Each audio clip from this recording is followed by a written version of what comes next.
నటసింహ Nandamuri Balakrishna, AP CM Chandrababu Naidu young tiger ఎన్టీఆర్ని దూరం పెట్టారు అనే మాట గత కొద్ది కాలంగా మనం వింటున్నాం.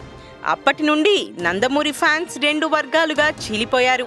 వాస్తవానికి సింహాద్రి టైంలోనే బాలయ్య, తారక్ ఒక వేదికపై కనబడ్డారు. తరువాత కొన్ని సినిమా ఫంక్షన్లలో కూడా కలిసి కనిపించారు. తారక్ పెళ్లిలో సందడంతా బాలయ్యదే.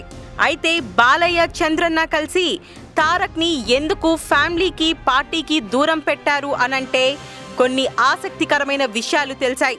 తారక్కి అత్యంత ఆప్తుడు, పొలిటికల్ లీడర్ కమ్ ప్రొడ్యూసర్ అయిన కొడాలి నాని టీడీపీని వీడి వైఎస్ఆర్సీపీలోకి వెళ్ళాడు. దీని వెనుక తారక్ హస్తం ఉందని తెలుస్తుంది. ఇక తన మామ నార్నె శ్రీనివాసరావుతో కలిసి కొన్ని వ్యాపార లావాదేవీల విషయంలో వైఎస్ జగన్ని కలిశారు అని చంద్రబాబుకి చెప్పడం, బాబు వెళ్ళి బాలయ్యకి చెప్పడం జరిగిపోయింది. అంతే, ఇక తారక్ని కుటుంబంలోకి కానీ పార్టీలోకి కానీ రానివ్వకూడదు అని డిసైడ్ అయ్యారంట.